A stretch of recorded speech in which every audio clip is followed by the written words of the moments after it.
A 21 Elantra. I don't know if I've done the oil change on this on the channel, but do it now anyway, even if I did it once. So.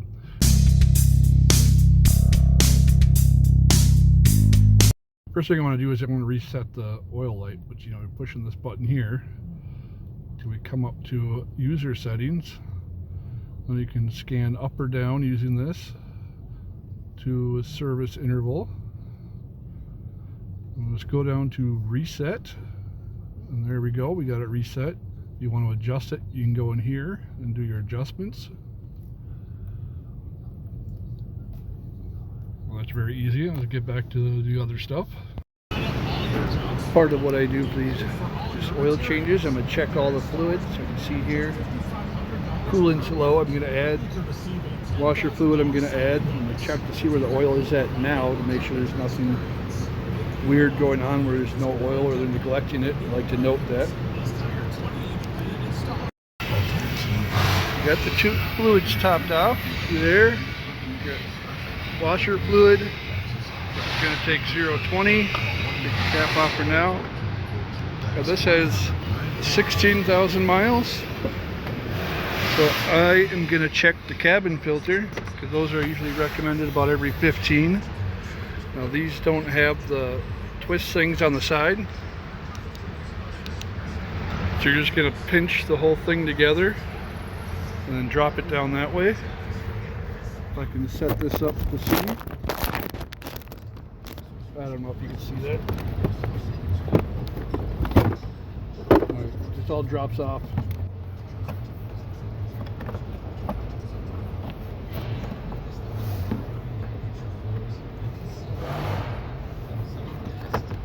Clip on one side. So that filter looks good. I'm not going to recommend one. Not going to be needed.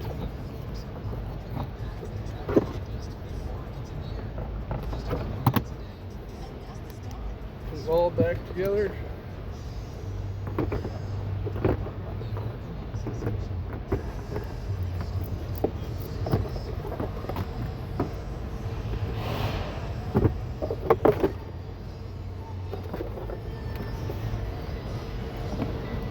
Stuff back in there. Have to review that and see if I even saw it. Just want to see what filter I'm using. Here's the filter number. Show that quick, so you don't have to watch the whole thing if that's all you want. So I started off looking under the vehicle, just making sure there's no any leaks or like that. I tug on components here and make sure nothing's loose. And this is going to be a 17 millimeter to drain it. It also has the crush ring on there, the washer. You want to make sure you replace that when we put it back together. This should come in the box of that filter if you're getting it from the dealer. See, it's a little moist around there, nothing too big a deal. Let's get to draining everything. You can see here, that ring's still on there. It didn't come off with the plug, which is common. Sometimes they'll be stuck on the plug there. It'll be stuck right around. You gotta kind of work it off there. But wait till it finishes going, or you can. I'm gonna wait till it stops draining, but you just pluck it off there. And for the filter here, we're gonna take this off. I'm gonna use my number 8 Allen key here. Just turn it all the way out, let it drain.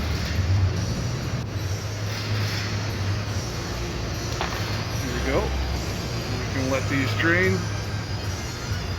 Now that this one's drained up some, we can get this ring off there. Get the new one on there. Don't put double rings on there.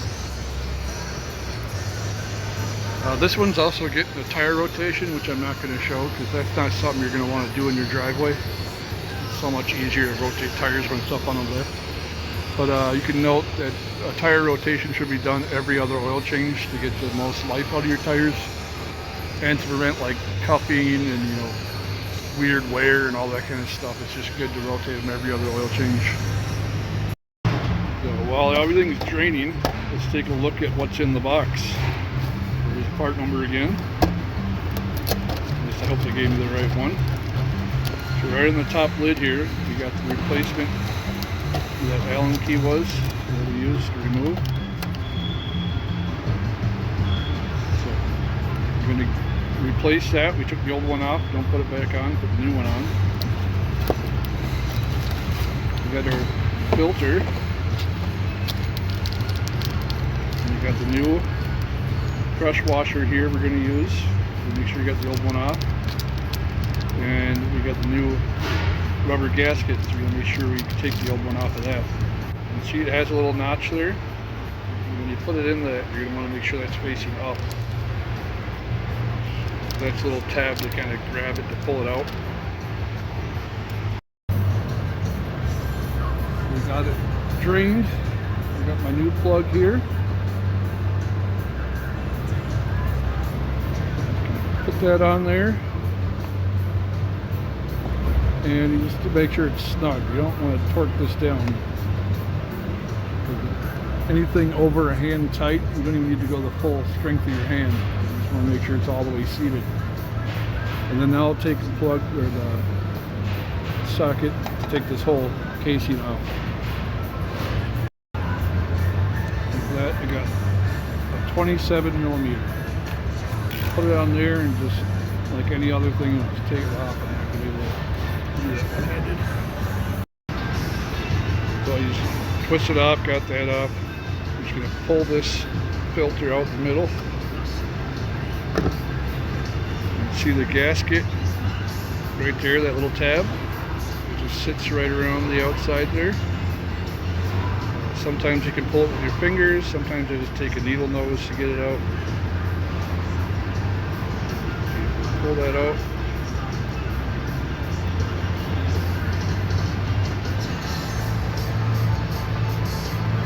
Grab our new one. The little tab sticking up.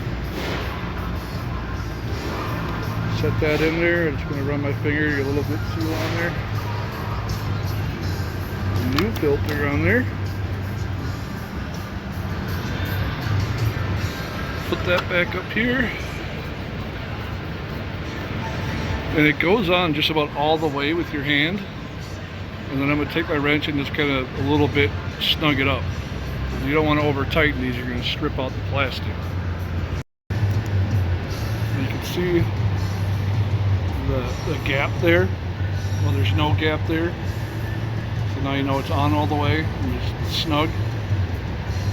There's still a gap there, you're not on all the way. And then I'm going to put the plug back in. So I'm going to clean it off, put the ring on there. So I got the new crush washer on there.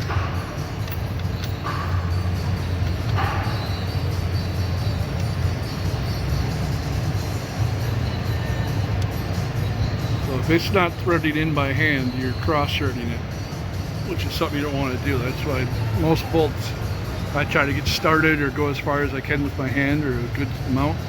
So I know I'm not cross-threading because I don't have the strength to do that with my hand. So I got this on there. We're going to snug that up. I don't remember what the torque spec is. I think it's like 30, 40 pounds, somewhere in there. But I'm just going to snug it, get it good.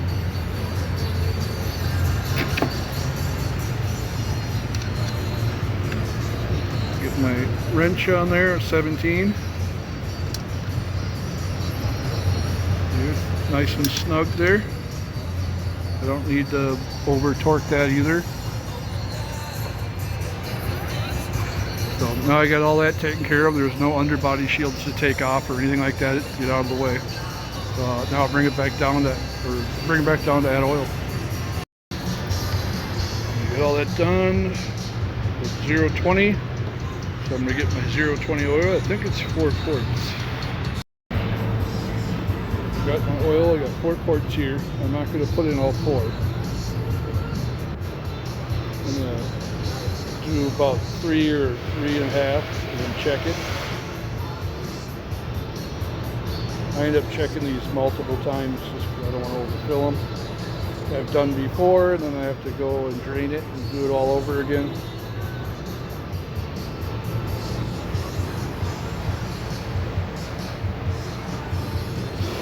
So I did, I did 3 3.5 or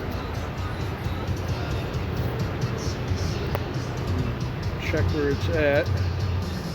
It'll probably say full.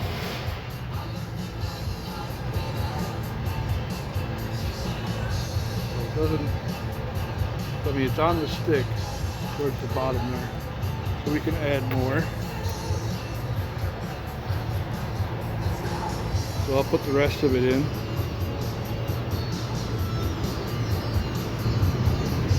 Yeah, that's 4 quarts in there. And what I'm going to do is start the car, let it run for a second, and then check it again. And I may have to add some more. Started it, turn it off, let it sit for, a little bit, while I torque the wheels down from the rotate. See where we're at now.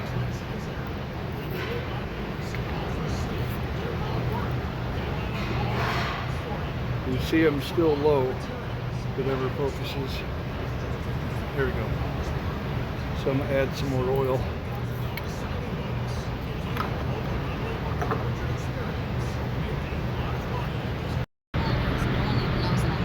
I added probably a little more than half a quart more.